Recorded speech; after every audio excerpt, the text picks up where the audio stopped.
लोकशाहीचा बुलंद आवाज, रिपब्लिकन वार्ता, महाराष्ट्र. उपमुख्यमंत्री अजितदादा पवार यांच्या निधनाने राजकीय वर्तुळात हळहळ. मार्गदर्शक, राजकीय जीवनातील आधारवड आपल्यात नाही, अत्यंत वेदनादायी आहे. राज्यमंत्री इंद्रनील नाईक. बातमी पुसद येथून. पुसद विधानसभेचे आमदार आणि अजितदादांचे निष्ठावंत आमदार म्हणून नाईक घराण्याचे चौथ्या पिढीचे नेतृत्व राज्यमंत्री इंद्रनील नाईक यांनी आपल्या भावना व्यक्त करताना आधारवड हरवला. माझ्या वैयक्तिक जीवनात देवाचे स्थान असलेल्या दादांनी माझ्या माध्यमातून नाईक परिवाराला राजकीय स्थैर्य दिले. हक्काचा मार्गदर्शक आणि राजकीय जीवनातील आधारवड आज आपल्यात नाही. ही भावना अत्यंत वेदनादायी आहे. महाराष्ट्राच्या राजकीय विश्वामध्ये स्वतःची वेगळी ओळख निर्माण करून महाराष्ट्राच्या विकासात मोठे योगदान असणाऱ्या दादांच्या अकाली निधनामुळे मन आणि महाराष्ट्र सुद्धा सुन्न झाले आहे.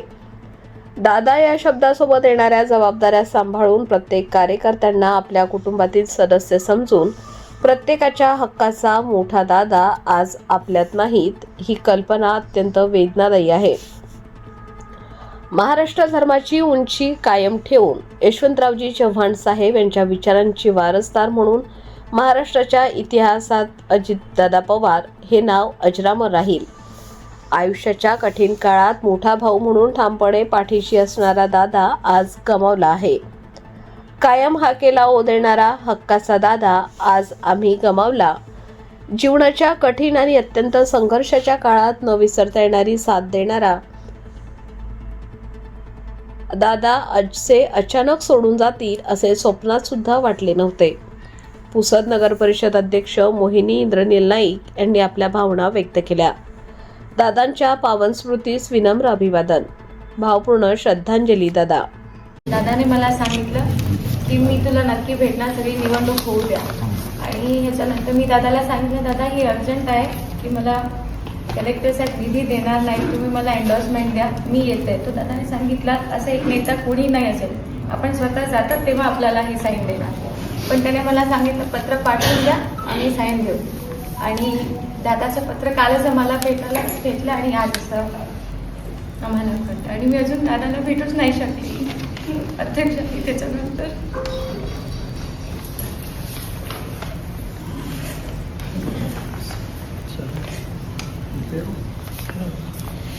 मी आपल्या सर्वांची रजा घेतो.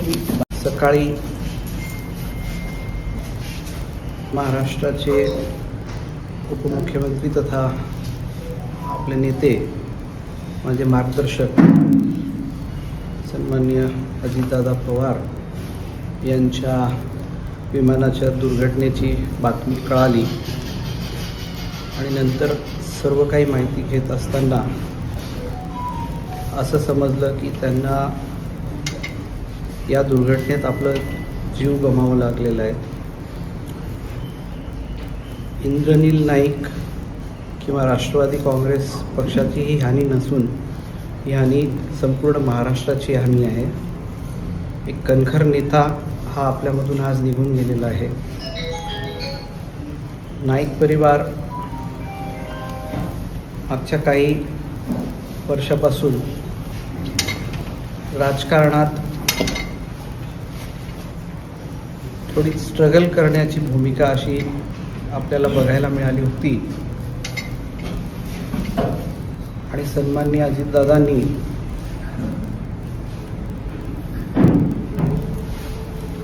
नाईक परिवाराला पुनर्जीवित करण्याचं काम किंवा स्टेबिलिटी देण्याचं काम तिथे केलेलं आहे. जेव्हा पक्ष 2023मध्ये पक्ष कसं राहील आणि पक्ष कसं फुटेल, तेव्हा मला लक्षात आहे की सन्माननीय लोकनेते मनोहर भाऊ आणि मोहिनी यांचा आग्रह होता की दादा आपल्या पाठीशी खंबीरपणे नेहमीच उभे होते आणि आपल्याला दादांच्या पाठीशी उभं राहायला पाहिजे. खरं म्हणजे ही बातमी फार वेदनादायी आहे आणि तसं मला प्रोसेस करायला किंवा विचार करायला पण आज काही सुचत नाही आहे. सर्वप्रथम तर आम्ही दादांचं तिथे जाऊन दर्शन घेणार आहे. त्यानंतर राजकीय चर्चा ही आज उचित नाही आहे.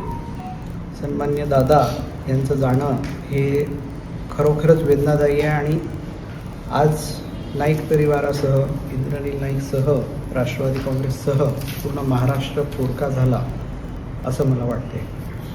रिपब्लिकन वार्ता न्यूज महाराष्ट्रासाठी विदर्भ उपसंपादक राजेश ढोले, यवतमाळ.